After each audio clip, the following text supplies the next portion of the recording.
Et salut, c'est Axel de testmobile.fr. On est sur le stand de Konka au CES 2014. Alors vous vous rappelez peut-être de Konka dans une précédente vidéo qui date peut-être d'il y a 2 ans, 1 an et demi, un MWC, j'avais pris en main quelques terminaux Konka. Alors là, je vous montre des télés. Konka, en fait, c'est un constructeur chinois qui est assez connu pour faire des sortes de copies de terminaux qui existent déjà. Le jeu la dernière fois, c'était d'essayer de voir à quel autre appareil ressemble ce terminal en question.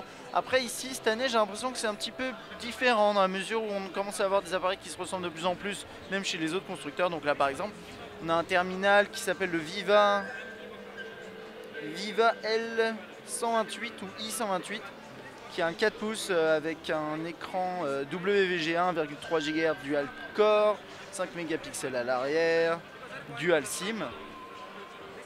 Après ça, je vais pas du tout m'attarder sur les interfaces parce que c'est de l'interface, c'est du brut de brut à chaque fois.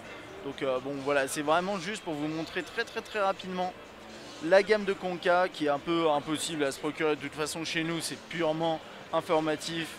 Voilà, donc ça c'est un appareil on va dire d'entrée de gamme, ouais, dual core 1,3. Ensuite on se retrouve ici sur du 4,5 pouces 1,3. Là, il y en a un qui est à côté, qui a l'air un peu plus grand également. J'ai l'impression que c'est le même en fait celui-là, je sais pas. C'est un peu obscur pour moi tout ça. 1,3 GHz, dual core, Android 4.2, 5 mégapixels, ils sont très légers. Tous les appareils sont extrêmement légers. Ils cherchent pas à les alourdir. Et c'est assez marrant parce qu'on se rend compte du coup que... Ah, la touche est cassée. On se rend compte du coup que les autres constructeurs alourdissent vachement leurs terminaux afin de leur donner un côté un peu premium. C'est extrêmement léger, je crois que j'ai jamais vu des terminaux sur Android légers comme ça. Je sais pas le poids sous la main. Donc voilà, celui-là au design pas très original mais qui a l'air de bien fonctionner. 5 mégapixels à l'arrière, dual SIM, 4 Go de mémoire, bon pas grand chose sinon après une petite batterie de 1750 mAh. Là on a quelque chose qui me parle un peu plus, qui ressemble plus peut-être à la limite je vais dire un S3.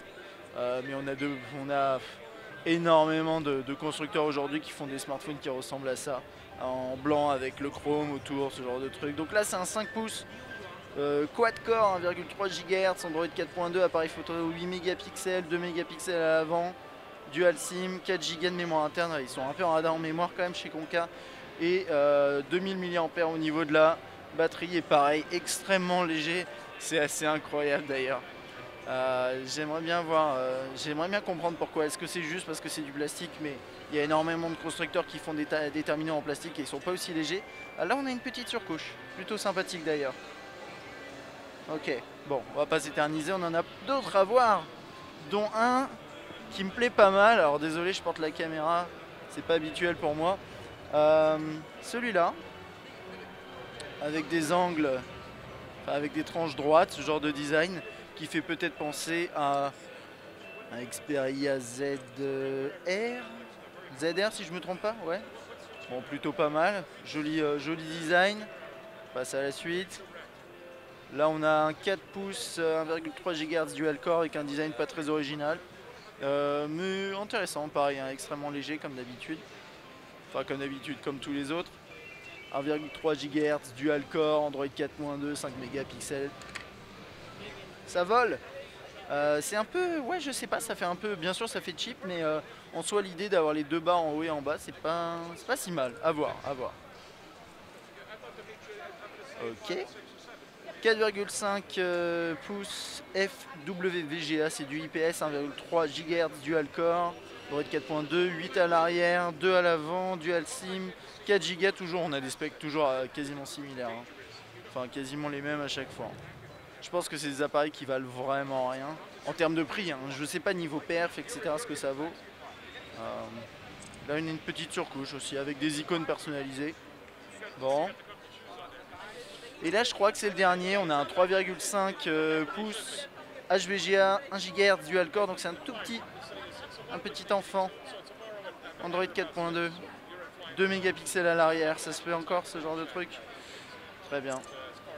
Voilà, c'est ça à peu près tout, encore du plastique. Et le plastique on en a partout, hein. Je critique pas le plastique mais ici c'est très léger et je trouve ça assez original, assez sympa. Et de l'autre côté je crois que c'est les mêmes Ouais, je suis pas sûr qu'on l'ait vu. Celui-là, peut-être dans une édition noire. Voilà, celui-là, on l'a déjà vu. Non, tout ça, on a déjà vu. Ça, en fait, en noir, voilà, en noir, ça fait penser au Z10. Et ça rend assez bien. Léger comme ça, moi, je sais pas, je dirais pas non à un smartphone de ce type. Enfin, bref, voilà, ça, c'était mon petit tour.